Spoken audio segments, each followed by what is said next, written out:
Handsome and daring, William Cody became Buffalo Bill, a romantic hero of the Wild West.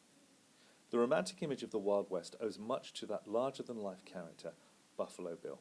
His Wild West show, with its fast-drawing gunfighters, hard-riding rustlers, and whooping redskins, became famous throughout America and Europe. While the show was exciting to watch, however, it left out another side to the West, which was hard, often cruel, and not at all romantic. Buffalo Bill's early life was tough. He was born William Frederick Cody in 1846, the year the United States set about seizing land in the West in a war with Mexico. He was only a toddler when his father Isaac loaded up the family of 8 and all their possessions aboard a covered wagon and headed for the West in search of gold. Near Fort Leavenworth, the Codys halted, and there the whole family helped to build a house which was also to serve as a trading post.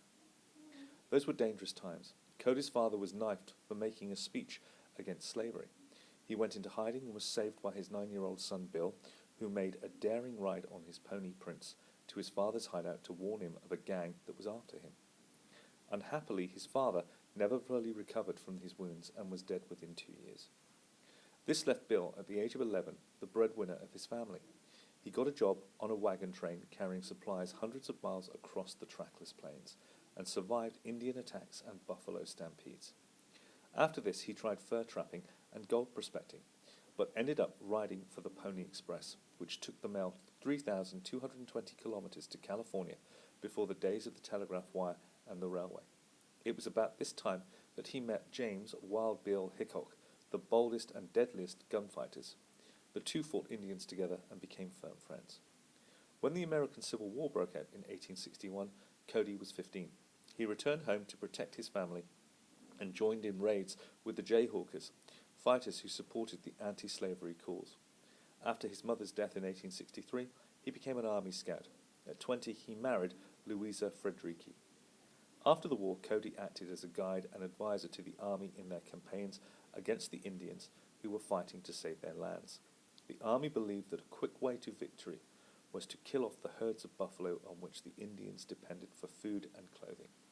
Cody alone shot well over 4,000 of the enormous shaggy beasts, including 69 in a single day. A writer, Ned Buntley, wrote a book about Cody entitled Buffalo Bill, King of the Border Men. It was the first of many hundreds of novels which Buffalo had with Buffalo Bill as the hero. One was made into a play, and when Cody himself appeared in the audience, the crowd went wild.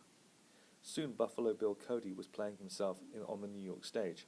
His pal, Wild Bill, was persuaded to come east and co-star, but his brawling and whiskey drinking on stage made him difficult to handle, and he soon went back west and was shot in the back while playing dark cards in a Deadwood saloon.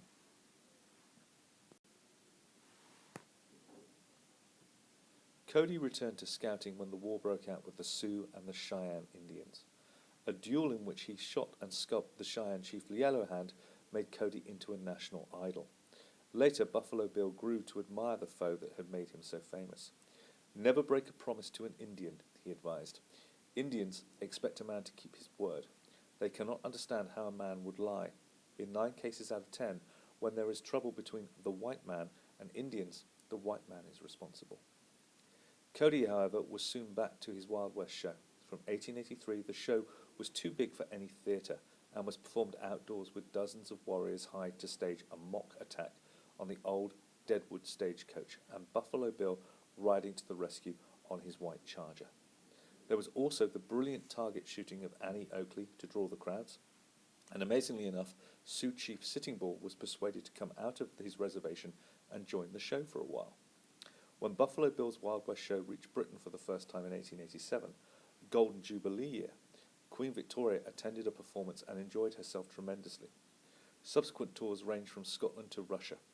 In Germany, Annie Oakley made an impression by shooting the end of the Kaiser's cigar. Only the Spanish were not impressed.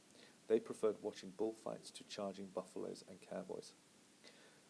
The show hit its peak of popularity in 1893 when audiences totaled over 6 million, but competition from the newly invented cinema drew people away until Cody lost his money and the show had to close. He became a film producer and invested in mining companies, but both ventures failed. A sick white-haired old man, he was still trying to raise the money for a new show when he died.